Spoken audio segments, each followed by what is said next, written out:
Hello students, welcome to one more and the last lecture of super fast revision plus important questions। इस lecture में बेटा मैं chapter 14 and 15 दोनों को cover करने वाली हूँ। चैप्टर 14 में दो क्वेश्चन एक एक नंबर के आएंगे और एक क्वेश्चन 3 मार्क्स का आएगा, यानी टोटल 5 मार्क्स का चैप्टर है। इसमें से आपकी एक तो पग विचलन विधि यानी स्टेप डेविएशन मेथड डिलीटेड है, जो कि माध्य या मीन निकालने का मेथड है। मीन निकालने के 3 मेथड हैं, जिसमें से एक को डिलीट कर दिया गया, बाकी माध्य का कोई क्वेश्चन डिलीट नहीं है। जो भी क्वेश्चन आपको मिलता है वो आपने या तो डायरेक्ट मेथड से करना है या एज्यूम्ड मीन मेथड से। और एक्सरसाइज 14.4 जिसमें तोरण ओगी हमारा होता है वो टोटली डिलीट है। चैप्टर 15 3 क्वेश्चन 1 नंबर के आएंगे और एक क्वेश्चन 2 नंबर का आएगा। ये चैप्टर भी आपको 5 मार्क्स देता है, तो कुल मिलाकर ये पूरा लेक्चर आपको 10 मार्क्स के लिए तैयार करवाया जा रहा है। और चैप्टर 15 में से कोई भी टॉपिक डिलीटेड नहीं है, क्योंकि एक सिंगल सी ही एक्सरसाइज है। फटाफट हम शुरू करते हैं इस लेक्चर को, क्योंकि समय आपके पास बहुत कम रह गया है। सबसे पहले हम आ जाते हैं भाई स्टैटिस्टिक्स पर, सांख्यिकी पर। आंकड़ों के बारे में जिसमें हम पढ़ते हैं वो स्टैटिस्टिक्स होती है, और उन आंकड़ों की, उन डाटा की सेंट्रल टेंडेंसी की स्टडी जहाँ हम करते हैं वो टॉपिक यहाँ आज हमारा आ जाता है, जिसमें हमारे 3 चीज़ें हम पढ़ने वाले हैं। इस पूरे चैप्टर में केवल 3 ही चीज़ें हैं, 3 ही फॉर्मूले हैं, माध्य, माध्यक और बहुलक। ठीक है भाई, इंग्लिश में बोल दूँ तो मैं मीन, मीडियन और मॉड, ये 3 क्वेश्चन आपसे पूछे जाएंगे इसके अंदर। हाँ, इनके मेथड्स अलग अलग हो जाएंगे। सबसे मेन आपका मीन आ जाता है। एक तो आपने ये ध्यान रखना है कि आपके 2 क्वेश्चन 1 नंबर के आएंगे। वैसे तो सैम्पल पेपर में जो 2 क्वेश्चन दे रखे हैं वो वर्ग अंतराल के, क्लास इंटरवल के दे रखे हैं, लेकिन आपसे बहुत सिंपल से डायरेक्ट से क्वेश्चन भी पूछे जा सकते हैं। तो हम एक डायरेक्ट सा ही क्वेश्चन ले लेते हैं। अगर आपको अनग्रुप्ड डाटा दे रखा है, मान लीजिए आपको एक क्लास में 10 बच्चों के नंबर दे रखे हैं, 10 में से 5, 7, 2, 3, 4, 4, 6, 7, 8, 1, 2, 3, 4, 5, 6, 7, 8, 9 और 10, ये 10 बच्चों के मार्क्स हैं। आपने इनका माध्य बताना है, मीन बताना है। ध्यान रखना भी, मीडियम वाले दोनों अपना पकड़ लेना मेन बात को। तो मीन माध्य क्या होता है? आंकड़ों का योग बटे आंकड़ों की संख्या। आंकड़ों का योग बटे आंकड़ों की संख्या। हिंदी में कहूँ तो, इंग्लिश में कहूँ तो sum of the data by the number of the data. बहुत शॉर्ट में, जो बिल्कुल 1 नंबर के क्वेश्चन के लिए मैं आपको बता रही हूँ। तो सम ऑफ द डाटा आपका हो गया 5 + 7 + 2 + 3 + 4 + 4 + 6 + 7 + 8 + 7। और ये कितने बच्चे हैं? 10 बच्चे हैं। इनको आपने ऐड करके 10 से डिवाइड कर देना है and you will get the answer. हाँ, 12, 14, 3, 17, 4, 21, 4, 25, 6, 31 और 7, 38 और 8, 46 और 7, 53। तो ये आ गया 53/10, यानी कि 5.3 आपका मीन हो जाता है, माध्य हो जाता है। तो 1 नंबर के लिए आपसे इस तरह का क्वेश्चन पूछा जा सकता है। इसी डाटा का हमने अब निकालना है माध्यक। माध्यक कह दूं या मैं कह दूं बेटा जी मीडियन। ठीक है, माध्यक है आपका। अब ये बात आपको ध्यान रखने की, माध्यक निकालते समय आपने डाटा को असेंडिंग या डिसेंडिंग ऑर्डर में डालना होता है। आरोही या अवरोही क्रम में आपने डाटा को डालना है। तो अगर आपको ऐसा डाटा डायरेक्ट दे रखा है अनग्रुप्ड डाटा, तो आप इसको आरोही अवरोही क्रम में लिखोगे। 2, 2, 3, 4, 4, 5, 6, 3 बार 7 और 8, काउंट कर लो भी, 1, 2, 3, 4, 5, 6, 7, 8, 9, 10। 1 नंबर का क्वेश्चन है, सॉल्यूशन नहीं चाहिए। 10 आंकड़े हैं, 10 आंकड़ों के बिल्कुल बीच का आंकड़ा आपने लेना है। तो 4 इधर छोड़ दिए और 4 इधर छोड़ दिए, बीच में आ गई ये 2। अगर बीच में अकेला होता तो वो माध्यक हो जाता, वो मीडियन हो जाता, लेकिन बीच में 2 हैं तो इनका भी मिड पॉइंट आप निकालिएगा। तो मीडियन या माध्यक आपका हो जाएगा 5 + 6/2 यानी 11/2, यानी कि 5.5। तो ये डायरेक्ट मैंने मीडियन निकालने का तरीका आपको बता दिया है। और मोड भी मैं यहीं से बता देती हूँ। बहुलक, जो डाटा सबसे ज़्यादा बार आता है वो मोड या बहुलक कहलाता है। तो आप इसमें देख सकते हो कि 7 जो है वो 3 बार आया हुआ है। तो इस आंकड़े का, इस डाटा का जो बहुलक है या मोड कह लूँ, वो क्या आ जाएगा? 7 आ जाएगा।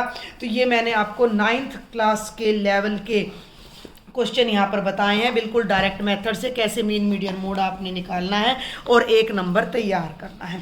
अब 9th क्लास के ही लेवल का एक और क्वेश्चन मैं आपको बताने जा रही हूँ। अगर आपको वर्ग अंतराल दे रखा है, अगर आपको क्लास इंटरवल दे रखा है, तो डायरेक्ट मेथड भी यहाँ हमारा आ जाता है। ध्यान देना है भाई, डायरेक्ट मेथड या मैं कह दूँ मीन माध्य निकालने की प्रत्यक्ष विधि। ठीक है, हम इसमें एक सैम्पल पेपर का क्वेश्चन उठा रहे हैं, मेथड भी आपको समझ आ जाएगा, डायरेक्ट मेथड मीन निकालने का, और 1 नंबर का क्वेश्चन भी आपका तैयार हो जाएगा।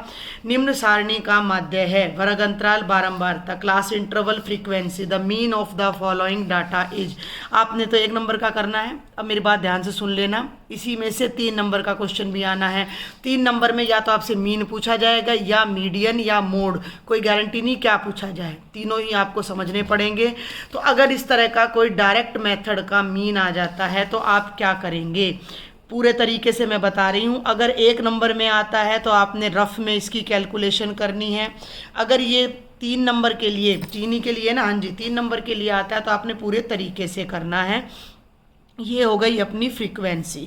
तो वर्ग अंतराल है बेटा आपका 0 से 4, 4 से 8, 8 से 12, 12 से 16 और 16 से 20। इनकी फ्रीक्वेंसी यानी बारंबारता है 5, 4, 5, 2, 4। अब आपको यहाँ डाटा गिवन नहीं है। एक तो फ्रीक्वेंसी को ध्यान कर लेना, FI से लिखते हैं। अब ये जो क्लास इंटरवल है इसका आपने निकाल लेना है मिड पॉइंट, मध्य बिंदु, हिंदी में मध्य बिंदु, जिसे हम कहेंगे XI। आप क्या करेंगे, 0 में 4 ऐड करेंगे, 4 और 2 से डिवाइड करेंगे 2, 8 और 4 12, 2 से डिवाइड करेंगे 6, 12 और 8 20, आधा करेंगे 10। एक बात और पकड़नी है, यहाँ जो गैप है वो 4 का है। ठीक है, वर्ग सीमा जो है वो 4 की है, तो इनमें भी 4 4 का फर्क आ जाएगा। सारा आगे सोल्व करने की जरूरत नहीं। 4 और 2 6 और 4 10 और 4 14 और 4 18। अब आपने ध्यान देना है कि 2 हमारा डाटा है जो 5 बार आया है, 6 4 टाइम्स आया है, 10 5 बार आया है, 14 2 बार आया है, 18 4 टाइम्स आया है। तरीका वही है माध्य निकालने का, आंकड़ों का योग बटे आंकड़ों की संख्या, लेकिन 2 5 बार आया है तो 2 को 5 बार जोड़ेंगे 10 आएगा। 6 4 टाइम्स आया है तो 6 को 4 टाइम जोड़ेंगे तो कितना आएगा हमारा 24 आएगा। तो उसकी बजाय हमारा अगला स्टेप क्या होता है, FI XI, इन दोनों की हम प्रोडक्ट कर देते हैं। उससे हमारा हर डाटा जितनी बार आया है उतनी बार ऐड हो जाता है। तो ये हो जाएगा 5 2 जा 10, 4 6 जा 24, 5 10 जा 50, 14 दूनी 28, 18 4 जा 72। अब आपने क्या करना है, सम ऑफ द फ्रीक्वेंसी करना है। 5 + 4 9, 9 5 14, 2 16 और 4 20 आ जाता है आपका। ठीक है, और यहाँ आपने करना है सिग्मा ऑफ FI XI। कितना ही बड़ा डाटा हो, कितना ही छोटा डाटा हो, इस तरीके से मीन हर बच्चा निकाल सकता है।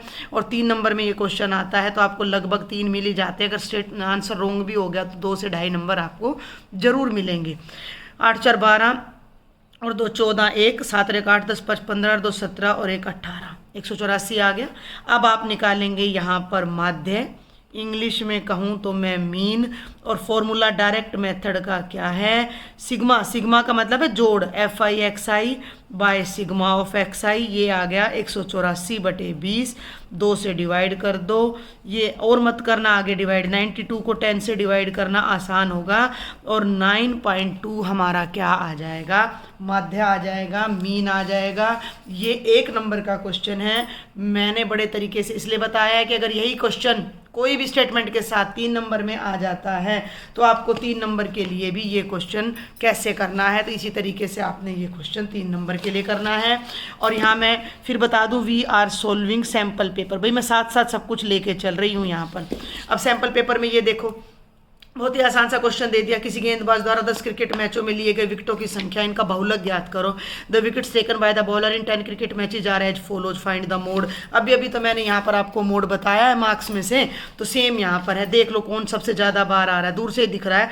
ये देखो 2 1 बार आ रहा है, 2 बार आ रहा है, 3 बार आ रहा है, 5 2 ही बार आ रहा है, 1 1 ही बार आ रहा है, 4 3, यानी सबसे ज़्यादा जो बारंबारता है वो 2 की है, सबसे ज़्यादा फ्रीक्वेंसी है वो 2 की है। तो जो हमारा मोड है, बहुलक है, वो क्या हो जाएगा, 2 हो जाएगा।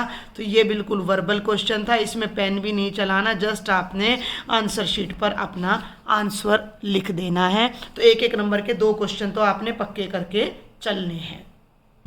एक और क्वेश्चन है बेटा बहुलक का ही, सितंबर 2021 के क्वेश्चन पेपर में, ठीक है, सितंबर 2021 के क्वेश्चन पेपर में। तो वो क्या है, बहुलक ही निकालना है। 7, 8, 5, 8, 3, 7, इनकी कोई स्टेटमेंट फिक्स नहीं है, ये कहीं से भी आ सकते हैं। तो आपको दिखाई दे रहा होगा कि 8 ही, देखो 1, 2, 3, 4, 5, कई बार ये उलझाने वाले भी आ जाते हैं, तो काउंटिंग बड़े ध्यान से करने। तो 8 5 बार आ रहा है, तो इस क्वेश्चन में जो आपका बहुलक है वो 8 हो जाएगा। जो डाटा सबसे ज़्यादा बार आया है, वो कितनी बार आया है, वो बहुलक नहीं है। बहुलक वो डाटा खुद है, वो आंकड़ा खुद है, तो बहुलक हो गया 8। अगस्त 2021 में फिर आ रहा है बहुलक का ही। 10 क्रिकेट मैचों में विकेटों की संख्या है 2, 6, 4, 5, 0, 2, 1, 3, 2, 3। अब यहाँ आपने फिर ध्यान देना है, मुझे तो 2 दिखाई दे रहा है, देखो 1 बार, 2 बार और 3 बार। 3 2 बार आ रहा है, बाकी नहीं आ रहा है। तो इसमें भी हमारा जो मोड है वो कितना आ जाएगा, 2। तो मोड के 3 क्वेश्चन मैंने यहाँ आपको करा दिए हैं। इसमें तो मीन मीडियन मोड तीनों करा दिया, ये मोड करा दिया, ये मोड। तो 1 नंबर में अगर आपका मोड का सिंपल क्वेश्चन आता है अनग्रुप्ड डाटा में, तो आपका बिल्कुल भी गलत नहीं होना चाहिए। तो 1 नंबर का यहाँ कंफर्म हो जाता है। मीन का भी डायरेक्ट मेथड जो अनग्रुप्ड डाटा है मैंने बता दिया है। अगर ग्रुप्ड डाटा है, क्लास इंटरवल है, तो इस तरह से करना है। अब हम और आगे बढ़ते हैं। ये देखिए बेटा, एक क्वेश्चन आपको सितंबर 2021 में दिया गया है, माध्य निकालना है। ना तो ये आपका ग्रुप्ड डाटा है, ठीक है, और ना ही अनग्रुप्ड डाटा है, ना तो वर्ग अंतराल है, सिर्फ हमें फ्रीक्वेंसी दी गई है। तो इसे हम लेंगे XI से। प्राप्तांक या ऑब्टेन्ड मार्क्स हमें दिए गए हैं और ये इनकी बारंबारता दी गई है। तो ये क्वेश्चन आपको इसमें तो वैसे 2 नंबर के लिए दिया गया, तो बहुत ही आसान है। डायरेक्ट मेथड से हम करेंगे FI XI। लास्ट क्वेश्चन में क्या डिफरेंस था, यहाँ आपको ये क्लास इंटरवल दिया गया था, इसके मिड पॉइंट निकाले जब आपने XI बनाया था। यहाँ डायरेक्ट है, तो कुछ भी नहीं करना, इन दोनों को हमने मल्टीप्लाई करना। 10 1 जा 10, 20। और ये बहुत ही आसान सा क्वेश्चन है, आप अपने आप भी इसको कर सकते हो। मैं जल्दी से आपको करके दिखा रही हूँ। प्रोडक्ट आप अपने आप कर लेना। ये आ रहा है 240, 7 चौके 28, 280, 72, 80 एकम 80, ये हो जाएगा 176, 3 दूनी 6, ये 276 और ये 95। और फिर हम क्या करेंगे, इनका सिग्मा करेंगे, जो आपको बड़े ध्यान से करना है। ये आएगा, इनका जोड़ जब आप करोगे तो 30 आएगा। और आपका जो माध्य है, जो मीन है, जिसको हम x बार बोलते हैं, ये भी ध्यान रखना है। फॉर्मूला बता दिया डायरेक्ट मेथड का, sigma FI XI by sigma FI। तो ये हो जाएगा 1779/30 और आपका माध्य आ रहा है 59.3। तो ये था डायरेक्ट मेथड। एक क्वेश्चन अब मैं आपको एज्यूम्ड मीन मेथड से बताने जा रही हूँ। देखिए बेटा, ये भी आपका ना एग्जाम्पल है एक्सरसाइज 14.1 का। तो मैं आपको बार बार बता रही हूँ कि एग्जाम्पल्स पे ज़्यादा आपने फोकस रखना है, प्रैक्टिस की प्रैक्टिस हो जाएगी और उनमें से क्वेश्चन आने की श्योरिटी है। अब ये एक क्वेश्चन आपको 3 नंबर में दिया गया। वैसे तो हम इसे डायरेक्ट मेथड से भी कर सकते हैं, लेकिन मैं आपको इसको बताऊंगी एज्यूम्ड मीन मेथड से, ताकि आपके दोनों मेथड्स कन्फर्म हो जाएँ। मैं यही सजेस्ट करूँगी, जिन स्टूडेंट्स की कैलकुलेशन अच्छी है तो वो डायरेक्ट मेथड से क्वेश्चन को कराएँ। इससे सभी बच्चे आसानी से क्वेश्चन कवर कर सकते हैं। निम्नलिखित सारणी किसी मोहल्ले के 25 परिवारों में भोजन पर हुए दैनिक व्यय को दर्शाती है। ये व्यय है, ये परिवारों की संख्या है। एक तो स्टेटमेंट आपने बड़े ध्यान से पढ़नी है, लास्ट में पूछा क्या गया है। एक उपयुक्त विधि द्वारा भोजन पर हुआ माध्य व्यय ज्ञात कीजिए। यहाँ से आपने बात को पकड़ना है कि हमने निकालना क्या है, ठीक है। बिना स्टेटमेंट पढ़े अपने आप से माध्यक है और आप माध्य निकाल आए तो गलत हो जाएगा। ये देखिए बेटा, ये क्वेश्चन है जिसका हमने मीन या माध्य निकालना। दैनिक व्यय दे दिया, दैनिक व्यय का मतलब डेली एक्सपेंडिचर, डेली वेजेस, ठीक है। इंग्लिश मीडियम वाले बच्चे देखें, परिवारों की संख्या मीन्स नंबर ऑफ फैमिलीज। जब संख्या की बात करते हैं तो वो बारंबारता है, फ्रीक्वेंसी है, FI आ गया। जब भी इस तरह का डाटा आपको दिया जाता है तो मैंने आपको बताया हम निकालते हैं मिड पॉइंट या मध्य बिंदु, जिसे हम कहते हैं XI। उसके लिए क्या करोगे, 100 में 150, जिन बच्चों को वर्बल ना आए वो ऐसे जोड़ के 2 से डिवाइड करना। 250 को 2 से डिवाइड करोगे 125 आएगा। इसके बाद इन दोनों को जोड़ के 2 से डिवाइड करो, उसकी ज़रूरत नहीं है। क्या करना है, थोड़ा ध्यान दो मेरी बात पे। इस क्लास इंटरवल में 50 का फ़र्क है ना, 100 से 150 में 50 का। तो जब हम ये मिड पॉइंट निकालेंगे तो ये इनमें भी 50-50 जुड़ता चला जाएगा। तो 50 जोड़ो 175, फिर 50 जोड़ो 225, फिर 50 जोड़ो 275, फिर 50 जोड़ो तो 325 आ गया। ठीक है भाई। अब जिन बच्चों को एज्यूम्ड मीन मेथड समझ में ना आए उनको देखो मैं बता दूं, ये दोनों कॉलम तो आपने स्टेटमेंट में से उतार लिए, ये मध्य बिंदु आपने बना लिया। अब अगला तरीका आपने यही करना है एफ आई एक्स आई वाला। एफ आई एक्स आई यानी इनकी गुणा करनी है, ये जोड़ना है, ये जोड़ना और इस फॉर्मूले में पुट कर देना है। एक तो हो जाएगा ये डायरेक्ट मेथड। अब मैं आपको बता रही हूँ एज्यूम्ड मीन मेथड। कौन सा मेथड बता रही हूँ मैं यहाँ आपको? Assumed mean method. हिंदी में कहूँ तो कल्पित माध्य विधि। कल्पित मैंने कल्पना कर ली एक माध्य की। ठीक है। अब एक बात का ध्यान देना है कि कल्पित कल्पना करनी है तो माध्य तो इन्हीं में से आएगा ना, तो इनमें से कोई बीच के डाटा को माध्य मान लो। माना कल्पित माध्य, माना एज्यूम्ड मीन। एज्यूम्ड मीन का पहला अक्षर ए होता है, इसलिए कल्पित माध्य को भी ए से लिया जाता है। मैंने मान लिया एज्यूम्ड मीन कितना है? 225 है। 225 इज द एज्यूम्ड मीन। अब हम एक स्टेप और लेंगे, हम लेंगे डेविएशन। डेविएशन बोलते हैं, विचलन बोलते हैं इसको, डी आई। ये होगा एक्स आई माइनस ए। बड़े ध्यान से सुनना है आपने। हर डाटा में से एज्यूम्ड मीन को घटा देना है। ये 125 है, एक्स आई है, इसमें से 225 घटाना है। ध्यान देना है, 125 में से 225, 125 में से 225 घटाओगे तो माइनस का 100 आएगा। तो ये जमा घटा तो आनी बहुत ज़रूरी है स्टैटिस्टिक्स करने के लिए। तो इसमें से इसको घटाओ, माइनस का 100। 175 में से 225, भाई 225 में से 175 घटा लो ना, 0, 12 में से 7 गए 5 और माइनस लगा दो। 225 में से 225 गया 0, 275 में से गया 50 और इसमें से गया तो 100। ये आ गया डेविएशन। अब आपका अगला स्टेप क्या होगा कि आपने एफ आई को डी आई से मल्टीप्लाई करना है, एक्स आई से नहीं करना। यहाँ हमारी थोड़ी सी कैलकुलेशन ईजी हो जाती है। इन दोनों पे ध्यान देना है भाई। 4 को 100 से करो माइनस 400, 5 को 50 से करो माइनस 150, 12 को 0 से करो 0, इसको भूल जाना है, उसको भूल जाना है। 2 को 50 से करो 100, 2 को 100 से करो 200। अब हमारा अगला स्टेप वही होगा, सिग्मा एफ आई यानी कि सम ऑफ द डाटा। 5 4 9 12 9 21 22 23 24 25। वैसे भी बुक वाले ने बता दिया था कि 25 परिवार हैं। और जो हम एफ आई एक्स आई करते थे उसका सम निकालते थे, उसकी जगह अब हम एफ आई डी आई कर चुके हैं, तो हम एफ आई डी आई का सिग्मा निकालेंगे। अब यहाँ एक चीज़ आपने ध्यान रखनी कि ये 5 टर्म हैं, इनमें एक टर्म 0 है, 2 पॉजिटिव है, 2 नेगेटिव है। तो कैसे जोड़ोगे?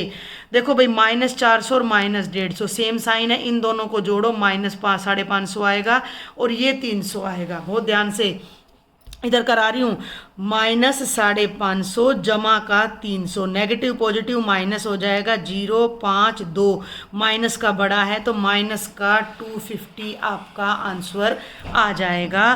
तो आंसर का मतलब एफ आई डी आई का सम आ जाएगा। क्लियर है? यहाँ तक समझ आया? वर्ग अंतराल लिया, क्लास इंटरवल लिया, फ्रीक्वेंसी आपको दे रखी थी, इनका मिड पॉइंट लिया। एज्यूम्ड मीन मेथड में इन्हीं में से एक मीन हमने एज्यूम करना है। हमने मान लिया कि माध्य 225 है, हर एक में से हमने उसको घटाया और इन दोनों की मल्टीप्लाई कर दी, ये सम कर दिया। और ये अब हमारा जो माध्य का फॉर्मूला है, माध्य तो यहाँ चला गया, यानी कि sigma F I D I आंकड़ों का योग बटे आंकड़ों की संख्या यानी सिग्मा एफ आई। लेकिन ये तो डी आई का माध्य है, डी आई कैसे आया? ए घटा के, तो यहाँ पे अब आपने ए जोड़ देना है। ये एज्यूम्ड मीन मेथड है माध्य निकालने का। इसमें अब आप वैल्यू पुट कर दो, ए की जगह रखोगे 225 जमा इन दोनों की भाग, ये कितना है? माइनस का 250, ये कितना है? 25। ऐसे ब्रैकेट क्यों लगाई मैंने? पहले इनको सॉल्व करना है फिर इसमें ऐड करना है। तो ये हो जाएगा 225 प्लस माइनस माइनस 25 से भाग करोगे 10 आएगा, 225 में से 10 गए तो 215 आपका आंसर आ जाएगा। आप इसे डायरेक्ट मेथड से भी करके देख सकते हो। डायरेक्ट माने ये वाला मेथड, इस मेथड से करोगे तो भी आपका आंसर सेम आएगा। तो ये मैंने माध्य की दोनों मेथड आपको बता दिए हैं। अगर आपकी स्टेटमेंट, ध्यान से सुन लो, अगर आपकी स्टेटमेंट लेंथी है, यहाँ कैलकुलेशन मुश्किल है, इन दोनों को गुणा करके जोड़ना लंबा पड़ रहा है, तो आपने कल्पित माध्य लेना है, एज्यूम्ड मीन लेना है और इस मेथड से निकाल देना है। अगर कैलकुलेशन लंबी नहीं है, मेथड नहीं मतलब बुक में दिया नहीं होता क्वेश्चन पेपर में कि किस मेथड से करो, तो मेथड बाउंड आप हो नहीं, तो आपने डायरेक्ट मेथड से मीन निकाल देना है। तो ये आपका यहाँ मीन का टॉपिक पूरा हो जाता है। अब मैं आगे माध्यक पर चलती हूँ। ये बेटा जी यहाँ देखिए ध्यान से, एक बार एक मिस्टेक हो गई, 5 5 25 आएगा, ये 250 आएगा, 250 आएगा। तो ये जो कैलकुलेशन है ना ये 350 हो जाएगी। भाई कैलकुलेशन बड़े ध्यान से करना, बहुत ही ध्यान से। तो ये 350 आएगा, तो 25 एकम 25 और 25 चौके 100, 14 आएगा, 14 आएगा, 14 माइनस करोगे तो ये 211 आपका आंसर आएगा। ठीक है, मैंने आंसर टैली किया ना, तो यहाँ गलत आ रहा था, तो ये कैलकुलेशन आप देख लेना। तो यहाँ आपका मीन का टॉपिक खत्म हो जाता है। अब हम चलेंगे आगे माध्यक पर। माध्यक का डायरेक्ट 1 नंबर में फॉर्मूला भी आपसे पूछा जा सकता है, और माध्यक मैंने आपको बताया था बिल्कुल बीच का डाटा होता है, तो उसको हम एक एग्जाम्पल से समझते हैं। माध्यक पर प्रोसीड करने से पहले एक बात और मैं बता दूं कि सभी क्वेश्चंस पहली एक्सरसाइज के बहुत इजी हैं, आपको कोई खास प्रैक्टिस की जरूरत नहीं है। मतलब आप सोचो कि कोई मैं पर्टिकुलर एक क्वेश्चन कर लूँ, तो इसमें एक तो है ये क्वेश्चन नंबर 3 अपना। क्वेश्चन नंबर 3 जो है इसमें आपको ये बारंबारता नहीं दे रखी है, माध्य दे रखा है, यानी कि f आएगा। तो जब आप इन्हें आपस में मल्टीप्लाई करोगे तो f आपके फॉर्मूले में आएगा। तो मुझे इसकी कोई उम्मीद नहीं लग रही कि ये 3 नंबर में आपसे पूछा जाएगा। अगर टाइम लगता है तो मैं इस लेक्चर में इसको कवर करा दूंगी, अदरवाइज आप इसके मिड पॉइंट निकालेंगे। मान लीजिए जैसे 11 और 13 का मिड पॉइंट आ गया 12, 12 7 84, ऐसे 19 और 21 का आएगा 20, तो 20 को f से करोगे तो 20f आएगा। तो वो इन सब को जोड़कर प्लस 20f करना है। तो आंकड़ों का योग बटे आंकड़ों की संख्या बराबर है, आपने माध्य दे रखा है 18, तो ये एक इक्वेशन बन जाएगी। और जब आप उस इक्वेशन को सॉल्व करोगे तो आपको f की वैल्यू मिल जाएगी। दूसरी चीज़ ध्यान, मैं एक बार यहाँ मार्क भी कर देती हूँ, क्वेश्चन नंबर 3 पे आपने फोकस करना है। और क्वेश्चन नंबर 5 जो है इसमें जो आपके वर्ग अंतराल है ये कॉन्टिन्यूस नहीं है, 50 से 52 है, 53 से 55 है। ध्यान देना, मीडियन को 1 मिनट के बाद लेते हैं हम।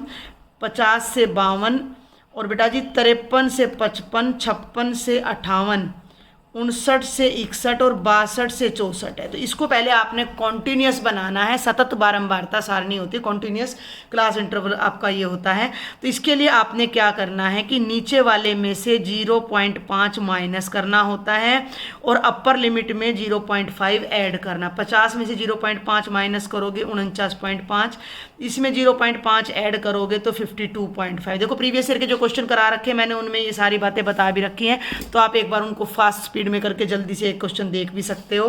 53 में से 0.5 गए 52.5, इसमें ऐड किया तो 55.5, 56 में से 0.5 गए 55.5, 58 में जोड़ा तो 58.5, 59 में से कम किया और इसमें जोड़ा, इसमें से कम किया और इसमें से जोड़ा, तो आप देख सकते हो 52.5 पर ख़त्म है, शुरू है 55.5 पर ख़त्म है, शुरू है। तो ये आपका कॉन्टिन्यूस सिस्टम बन जाता है। और जो ये वाला क्वेश्चन मैं आपको बता रही थी, इसके जब आप यहाँ पर मिड पॉइंट निकालोगे, बहुत शॉर्ट में बता रही हूँ भाई, मैं इसको जल्दी से देख लो। 12, 14, 16, 18, 20, 22 और 24 दिख रहा है ना आपको, दोनों तरफ नज़र होनी चाहिए।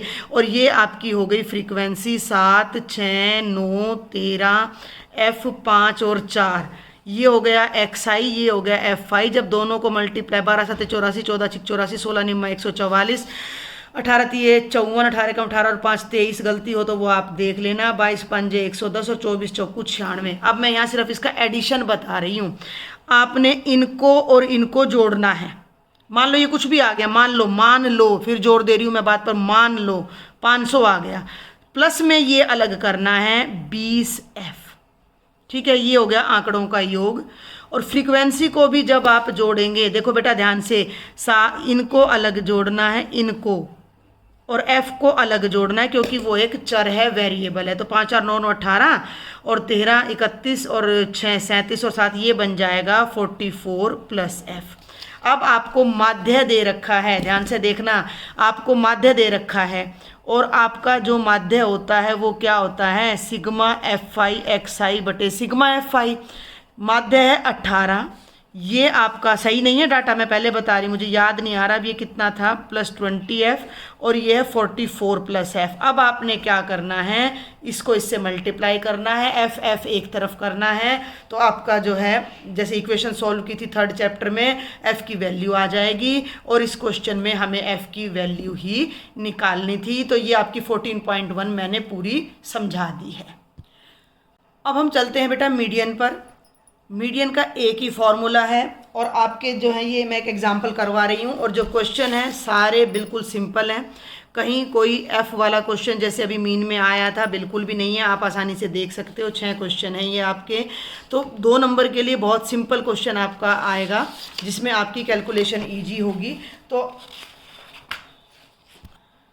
ईजी होगी, ये मीडियन नहीं है, ये मोड है, ये बहुलक का है। मैं गलती से इसको उठा लिया मैंने, तो अभी बहुलक ही बता देती हूँ पहले मैं, आपने भी आप जल्दी से आप अपना रिवीजन कर लेंगे। मोड का है ये क्वेश्चन भी, बहुलक का है। तो बहुलक का बहुत ही आसान है, 14.2 आपकी एक्सरसाइज है, 6 क्वेश्चन है आपके, एक एग्जाम्पल है। आपने क्या करना है, बहुलक का क्वेश्चन अगर आपके पेपर में आ जाए, ये आपको वर्ग अंतराल दे रखा है, ये बारंबार था। हमें पता है कि बहुलक क्या होता है, जो आंकड़ा सबसे ज़्यादा बार है, जो डाटा सबसे ज़्यादा बार है वो बहुलक होता है। तो यहाँ सबसे ज़्यादा फ्रीक्वेंसी है 8 के सामने बहुलक होना चाहिए, लेकिन ये तो 3 से 5 है। 3 से 5 का मतलब ये वर्ग अंतराल है, तो भैया वर्ग अंतराल का मतलब क्या है कि हमारा बहुलक 3 से 5 के बीच में आएगा, यानी अभी हमें नहीं पता कि हमारा बहुलक क्या है। इसके लिए अब हमें एक फॉर्मूला देखना है, उस फॉर्मूले की हेल्प से अब हम क्वेश्चन सॉल्व करेंगे। तो यहाँ नीचे से आपने यहाँ पर सॉल्व करना है, सबसे अधिक बारंबारता, मैक्सिमम फ्रीक्वेंसी, इंग्लिश मीडियम वाले सुन लें, सबसे अधिक बारंबारता कौन सी है, 8 है। 8 है ना, तो 8 के सामने जो है इसमें से आपका बहुलक आएगा, इसमें से आपका मोड आएगा, और जिस क्लास इंटरवल में से मोड आता है वो मॉडल क्लास कहलाती है इंग्लिश में, और हिंदी में ये बहुलक वर्ग कहलाता है। तो आप इस पर निशान लगा सकते हो। अतः बहुलक वर्ग, समझ रहे हो ना, बहुलक वर्ग का मतलब जो हमारा बहुलक है वो 3 से 5 के बीच आएगा। इंग्लिश में इसको मॉडल क्लास भी कह देते हैं। क्लियर है, यहाँ तक आपको समझ आ गया। अब हमारे पास एक फॉर्मूला होता है बहुलक का, डायरेक्ट ये 1 नंबर में भी पूछा जा सकता है, L प्लस, बहुत ध्यान से देखना, F1 माइनस F0, बस फॉर्मूला याद है तो समझ लो क्वेश्चन हो गया। 2F1 minus F0 minus F2 multiply by H। अब ये सारी कहानी क्या है, L, F1, F0, FH। तो आपने, ये आपकी मैक्सिमम फ्रीक्वेंसी है, एक इसके ऊपर की लेनी है, एक इसके नीचे की, ये तीनों F0, F1, F2 बनेंगी। लेकिन किस क्रम में बनेंगी, यहाँ बच्चे गलती कर देते हैं। गिनती, अब आप काउंटिंग पे ध्यान दो, गिनती कैसे लिखते हैं, एक के बाद 2 आता है और 1 से पहले 0 आता है। तो हम भी F0, F1 और F2 ऐसे ही लेंगे। जो हमारी अधिकतम बारंबारता है, मैक्सिमम फ्रीक्वेंसी है, वो F1 होगी, उससे ऊपर वाली हमारी F0 होगी और उससे नीचे वाली हमारी F2 होगी। तो यहाँ आपने सारी चीज़ें मेंशन करनी। L क्या है, L जो हमारा बहुलक वर्ग है उसकी लोअर लिमिट है, 3 है, ठीक है। जो हमारा, देखो भाई आपने क्या किया, समझ आ रहा है कि नहीं आ रहा, आपको जल्दी से देखें। मैक्सिमम फ्रीक्वेंसी ली, उसके सामने वाला आपका हो गया बहुलक वर्ग, उस बहुलक वर्ग की, उस मॉडल क्लास की जो लोअर लिमिट है, जो निम्न वर्ग सीमा है, वो आपकी L हो जाती है, और उसके सामने वाली फ्रीक्वेंसी आपकी F1 हो जाती है, उसके ऊपर वाली फ्रीक्वेंसी आपकी F0 हो जाती है, उसके नीचे वाली फ्रीक्वेंसी आपकी F2 हो जाती है, और H आपका इस क्लास इंटरवल का गैप हो जाता है। 1 से 3 में हमारा 2 का गैप है। ये सारी वैल्यूज़ आ गई और ये फॉर्मूला हो गया। इस फॉर्मूला में जस्ट वैल्यू पुट करनी है और आपका बहुलक आ जाएगा। पर एक बात का ध्यान रखना है कि इस हिस्से को अलग से सॉल्व करना है, H से गुणा करना है, फिर L में जोड़ना है। कई बच्चे यहाँ खिचड़ी बना देते हैं, मिक्स कर देते हैं, L को इसी में डाल देते हैं, जो कि गलत है। तो ये हो जाएगा 3 प्लस ब्रैकेट को पहले सॉल्व करना है। दिख रहा है आपको, दोनों चीज़ें आपके कैमरा की रेंज में है। ये देखो F1 माइनस F0, F1 हो गया 8, F0 हो गया 7, डिवाइडेड बाय 2F1, यानी कि F1 का दुगना 16, F0 7, F2 भी 2 है। ये पूरी कैलकुलेशन मल्टीप्लाइड बाय H यानी 2। ये ध्यान रखना, ऐसे नहीं काट देना है। कई बच्चे यहीं पर गलती कर जाते हैं। इतना भी अगर आप कराते हो 3 नंबर में तो 2 आपके पक्के हैं। 3 जमा 8 में से 7 गया 1, 7 और 2 9, 16 में से 9 गए 7 गुणा में 2, ये कितना बन गया? ये बन गया बेटा जी 3 + 2/7, 7 LCM ले लो, 7 तिया 21 जमा 2, ये आ जाएगा 23/7, 7 तिया 21, 3 में से 1 गए 2 और 7 दूनी 14 और 7 8 56, यानी कि ये आपका बहुलक आ जाएगा, ये आपका मोड आ जाएगा। और हमने पहले ही कहा है कि हमारा बहुलक वर्ग 3 से 5 है, तो हमारे मोड का आंसर जो है वो 3 से 5 के बीच आएगा। तो mode is the easiest one, अगर ये तो आ जाता है तो बहुत ही बढ़िया रहेगा आपके लिए। हमारा लास्ट टॉपिक है बेटा माध्यक एक्सरसाइज 14.3। इसका एक ही एग्जाम्पल मैं आपके लिए लेकर चल रही हूँ और ये एग्जाम्पल मैंने सैम्पल पेपर से उठाया हुआ है, ठीक है। वैसे तो ये आपके एक्सरसाइज 14.3 का सेकंड क्वेश्चन है जिसमें ये 2 फ्रीक्वेंसी मिसिंग है और आपको मीडियन दे रखा है, लेकिन यहाँ पर आपसे सिंपलेस्ट क्वेश्चन पूछा गया है। तो मीडियन निकालने के लिए सबसे पहले तो आपको मैं बता दूं कि अगर वर्ग अंतराल है तो वो आपको असेंडिंग ऑर्डर में मिलेगा, तो आपको कुछ करने की ज़रूरत नहीं है। अगला स्टेप आपका होगा क्यूमुलेटिव फ्रीक्वेंसी, हिंदी में इसको बोलते हैं बेटा जी संचयी बारंबारता। संचयी बारंबारता पोजीशन बताती है हमें कि 0 से 10 तक 5 बच्चे हैं, ठीक है, 10 से 20 तक 8 बच्चे हैं, तो अगर मैं 5 और 8 को जोड़ दूं तो 13 हो जाता है। तो 0 से 20 तक 13 बच्चे हो जाते हैं, ठीक है, समझ आ रही है बात। तो वो ज़्यादा डेप्थ में अब हम नहीं जाएंगे, हम सिर्फ अपने प्रोसेसिंग ऑफ द क्वेश्चन देखेंगे कि कैसे है। तो आपने क्या करना है, यहाँ 5 लिखना है, 5 में 8 जोड़ना है 13, 13 में 20 जोड़ना है 33, 33 में 15 जोड़ना है 48, 48 में 7 जोड़ना है 55, 55 में 5 जोड़ना है 60। बहुत ध्यान से 5 लिखा एज इट इज, 5 में 8 जोड़ा 13, इसको ढक लो, 13 में 20 जोड़ा 33, 33 में 15 जोड़ा 48, 48 में 7 जोड़ा 55, 55 में 5 जोड़ा 60। अलग से बता रही हूँ मैं 5, यहाँ 5 जमा 8 कितना आ गया 13, 13 में फिर आपने 20 जोड़ दिया 33 आ गया, 33 में आपने 15 जोड़ दिया 48 आ गया, 48 में आपने 7 जोड़ दिया 55 आ गया, 55 में 5 जोड़ा 60। ये रफ वर्क है। टोटल डाटा हो गया आपका 60। आपने 2 मिडल टर्म, 60 है तो 2 मिडल टर्म आएंगी, तो 2 मिडल टर्म्स, 2 मध्य पद, हिंदी वाले भी सुन लो भाई, 60/2 और 60/2 का आधा यानी 30वां और 31वां। अब इस संचयी बारंबारता में आपने 30 और 31 से बड़ा डाटा देखना है, कौन सा है 33 है, ठीक है। तो 33 के सामने वाला जो वर्ग अंतराल है, जो क्लास इंटरवल है, वो हमारी मीडियन क्लास कहलाएगी। क्या कहलाएगी? मीडियन क्लास, यानी कि हमारा जो मीडियन होगा वो 20 से 30 के बीच आएगा, ठीक है।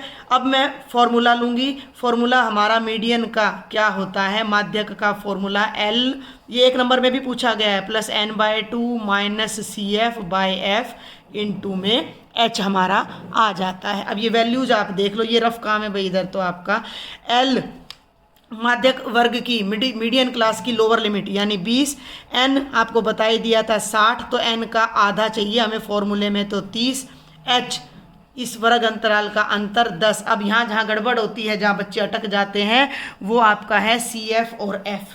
तो जो ये मैंने वर्ग यहाँ लगाया, स्क्वायर लगाया, बॉक्स लगाया, इसके जस्ट ऊपर वाला होता है CF और इसके सामने वाला होता है F। यहाँ गलती नहीं करनी है आपने। तो F हो गया 20, CF आपका हो गया 13, इसको इसमें पुट कर दो, 20 + n/2 का मतलब 30 है, CF का मतलब 13 है, F का मतलब 20 है, गुणा में 10 है। पहले इस हिस्से को आपने सॉल्व करना है। ये हो गया 20 + 30 में से 13 गए 17/20 गुणा 10, ये कैंसिल, 17 को 2 से भाग करो 8.5 आएगा, 20 में 8.5 जोड़ोगे तो 28.5 आपका मीडियन आ जाएगा। हमने पहले ही वेरीफाई कर लिया है कि हमारा मीडियन 20 से 30 के बीच में आना है। स्टेप समझ आया? क्लास इंटरवल है भाई, ये क्लास इंटरवल लिखा, फ्रीक्वेंसी लिखी, सबसे मेन स्टेप है इसमें बनाना संचयी बारंबारता। मीडियन में ये नया स्टेप होता है, तो ये फ्रीक्वेंसी कॉन्सेक्यूटिव फ्रीक्वेंसी को जोड़ते चलेंगे। टोटल डाटा जो आ गया उसकी मिडल टर्म ले लेनी, ये इवन मिलेगा आपको। और क्वेश्चन में आप ध्यान रखें इस बात का, परेशान होने की जरूरत नहीं है। 60 का आधा हो गया 30, 30 से बड़ा CF यहाँ देखा, इसको बॉक्स लगा दिया, इसको बॉक्स लगा दिया पहचान के लिए। इसके ऊपर वाला CF, इसके सामने F, इसके सामने मीडियन क्लास की लोअर लिमिट L होती है, N नंबर ऑफ डाटा होता है, H इनके बीच का अंतर, F CF। अब मेन कंडीशन है फॉर्मूला याद रखने की, अगर आप इसको याद रख लेते हो तो आपका मीडियन का क्वेश्चन हो जाता है। अब क्योंकि मैंने आपको सारे फॉर्मूले बता दिए हैं तो एक एक नंबर के एक दो क्वेश्चन और रह गए थे जो मैंने नहीं कराए हैं। ये था अपना सितंबर का। ध्यान दो, वर्गीकृत आंकड़ों का माध्यक निकालने का सूत्र कितना सिंपल है, ये रहा। अभी तो किया L+N/2 - CF/F × H। और यही क्वेश्चन फिर आपसे बेटा जी अगस्त 2021 में भी पूछा गया है, उसको वहाँ घुमा दिया गया है। 4 ऑप्शन दिए गए हैं कि माध्यक का सूत्र बताओ, बस, और 4 ऑप्शन दे दिए हैं। तो माध्यक का सूत्र आपके सामने, कई जगह उसमें N को कैपिटल भी ले लिया जाता है, उससे आपको परेशान होने की ज़रूरत नहीं है। और एक क्वेश्चन जो अगस्त में पूछा गया है वो है माध्य की कल्पित माध्य विधि का सूत्र लिखो। Right the assumed mean method formula of calculating mean. तो वो फॉर्मूला हमारा क्या था, A+σ FI/σ FI।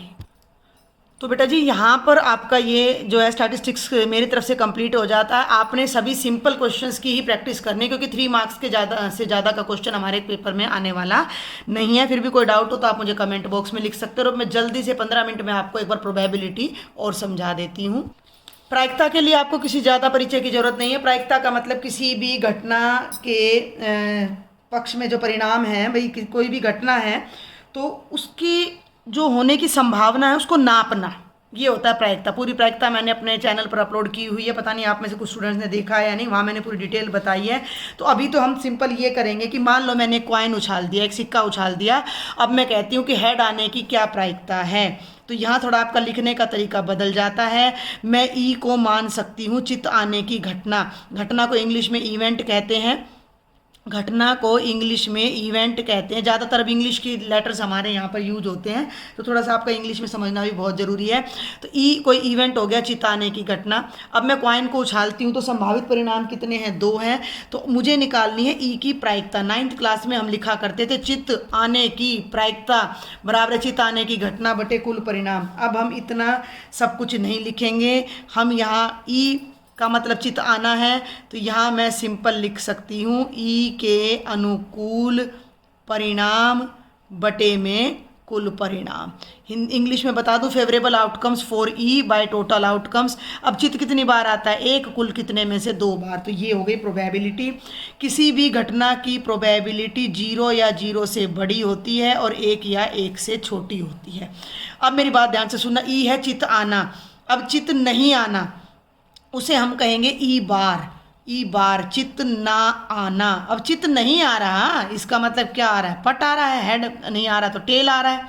टेल आ रहा है तो टेल आने की प्रोबेबिलिटी भी कितनी होती है, 1/2 होती है। तो ई बार की प्रोबेबिलिटी 1/2 हो जाएगी जब हम इन दोनों को ऐड करते हैं। ये बहुत छोटे छोटे रिजल्ट्स हैं जो मैं साथ साथ आपको बता रही हूँ।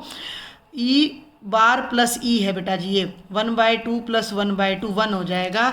तो क्या रिजल्ट सामने आता है, किसी भी घटना के होने की प्रायिकता और उसके ना होने की प्रायिकता का जोड़ हमेशा 1 होता है। ये बीच बीच में जो मैं ब्लॉक कर रही हूँ वो हमारे एक एक नंबर के क्वेश्चंस में हमारे आ जाते हैं। इसी को घुमा के ऐसे भी पूछा जा सकता है कि ई बार की प्रायिकता क्या होगी, तो इसको ई की प्रायिकता को उधर ले जाओ, 1 - ई की probability.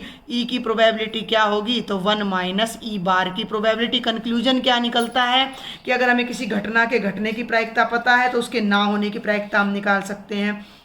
We can find the, अगर किसी इवेंट के अक्कर होने की प्रोबेबिलिटी हमें पता है तो उसके ना अक्कर होने की प्रोबेबिलिटी भी हम निकाल सकते हैं, एंड सो ऑन। अच्छा, अब 2 तरह के इवेंट और होते हैं आपके, श्योर इवेंट।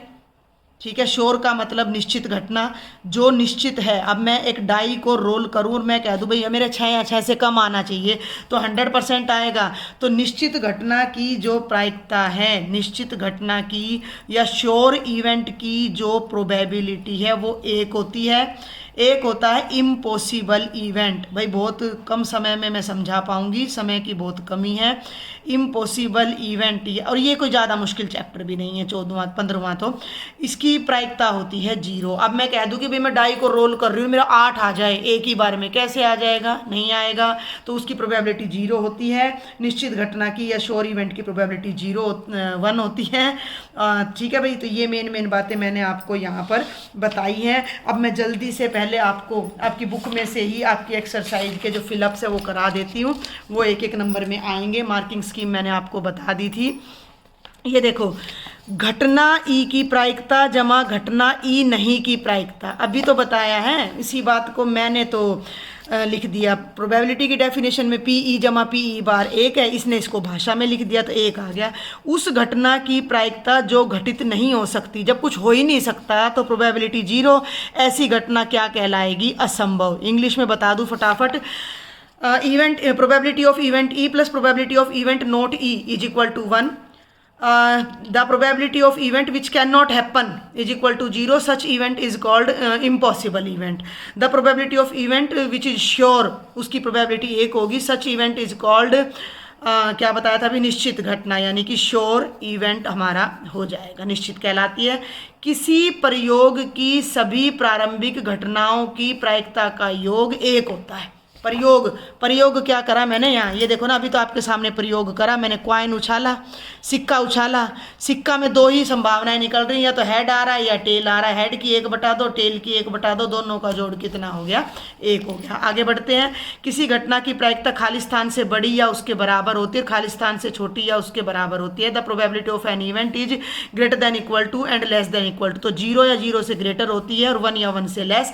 इन 5 क्वेश्चन को इसने फिलअप में दे दिया है और मैंने इन्हीं 5 बातों को यहाँ पर बॉक्स लगा के आपको समझाया है, जो एक एक नंबर में आपसे पूछे जा सकते हैं।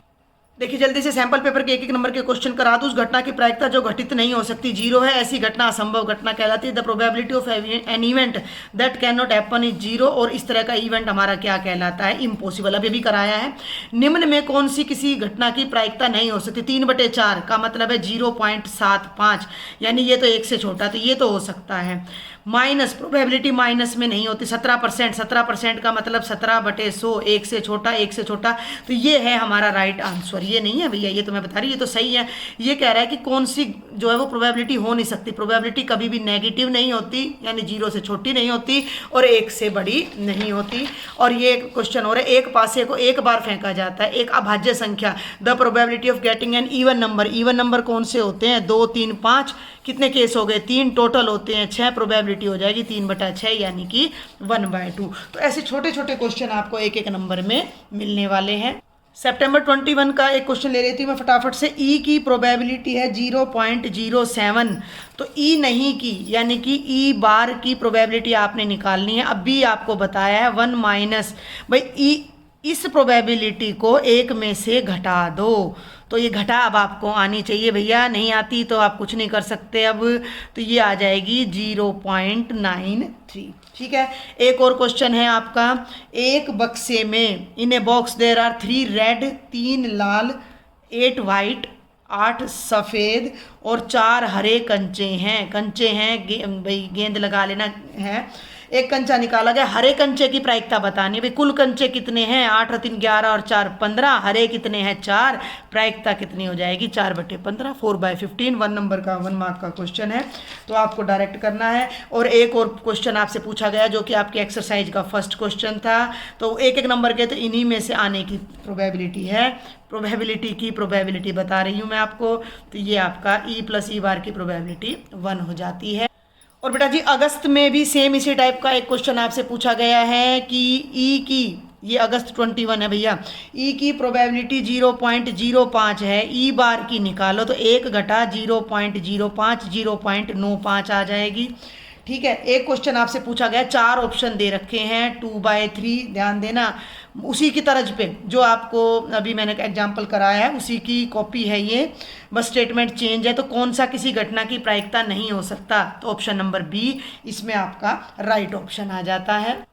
अब 2 नंबर में आपसे बड़ा आसान सा क्वेश्चन पूछा गया, एक पासे को एक बार फेंका जाता है, विषम संख्या की प्रायिकता। A die is rolled once, the probability of an odd number. तो ये 2 नंबर का क्वेश्चन है, तो आप कैसे लिखोगे? जब पासे को, मैं बोल रही हूँ भैया आप देख लेना, जब पासे को एक बार फेंका जाता है तो कुल परिणाम कितने हो जाएंगे? 6। विषम संख्या कितनी है? 3, 1 और 5। तो माना ई बराबर है विषम संख्या आने की घटना ठीक है भाई, माना ई बराबर है विषम संख्या आने की घटना, the event of an odd number, event of an odd number, तो ई के पक्ष में परिणाम, फेवरेबल आउटकम्स फॉर ई कितने हो जाएंगे 3, तो ई की प्रोबेबिलिटी फॉर्मूला लिख देना, 3/6 1/2 आ जाएगी। एक और क्वेश्चन है सितंबर 21 में आपसे पूछा गया है कि 52 पत्तों को अच्छी तरह से फेंट कर अगर डी में से एक पत्ता निकाला जाता है तो उसमें 2 ऑप्शन आपसे पूछे गए हैं, ईंट की बेगम और हुक्म का पत्ता। भाई मेन बात यह है कि आपसे 2 नंबर के लिए 2 ही ऑप्शन पूछे जाएंगे, तो आपने इसको तरीका मैंने बता दिया, आप लिखोगे कुल पत्ते 52, हुक्म का पत्ता, ईंट की बेगम, ये अब आपको आने चाहिए। लास्ट मोमेंट पे कोई भी ऐसा काम नहीं करना कि आपको याद नहीं, अब मैं याद करने बैठ जाऊं तो पिछला सारा भूल जाओगे।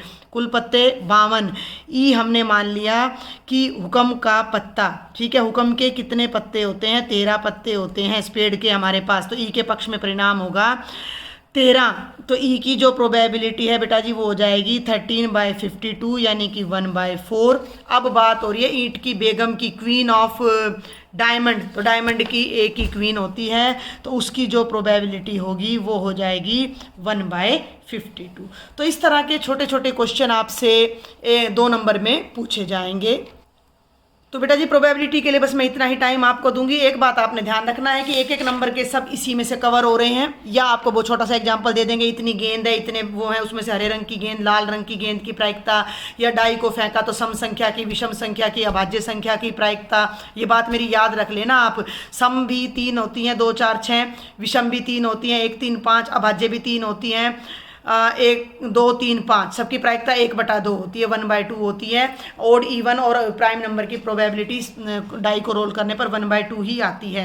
तो ये छोटे छोटे क्वेश्चन आपसे 1 नंबर में पूछे जाएंगे जहां आपने कोई सॉल्यूशन नहीं देना है, और जब 2 नंबर में आपसे क्वेश्चन पूछा जाता है तो इस तरीके से आपको जिस भी इवेंट के बारे में पूछा जाए उसको नाम देना है और उसमें ये फॉर्मूला आपने लगा देना है। ये आपका एक क्वेश्चन मैंने तरीके से करा दिया है, कुल परिणाम इतने, जो निकालना है उसके पक्ष में इतने, तो ई के पक्ष में परिणाम ये और प्रायिकता ये, यहाँ आपको 2 नंबर कंफर्म मिल जाते हैं। तो बेटा मैंने अपनी तरफ से द बेस्ट कोशिश की है कि पूरे 15 चैप्टर मैंने आपको रिवाइज करा दिए, प्रीवियस ईयर के इनके क्वेश्चंस मैंने ऑलरेडी चैनल पर अपलोड किए हुए हैं। कल के एग्जाम के लिए आप सबको बेस्ट ऑफ लक है बेटा जी, और कोई भी डाउट है तो आप मुझे कल तक कभी भी, अभी तो मैं ड्यूटी पर होंगी, दोपहर में तो मैं नहीं अटेंड कर सकती आपका फ़ोन, बाकी आप मुझे कभी भी कॉल मैसेज कर सकते हो, कमेंट बॉक्स में लिख सकते हो। अगर लेक्चर समझ आए हैं, पसंद आए हैं तो चैनल को सब्सक्राइब करना, ज़्यादा से ज़्यादा स्टूडेंट्स को शेयर करना। Thank you.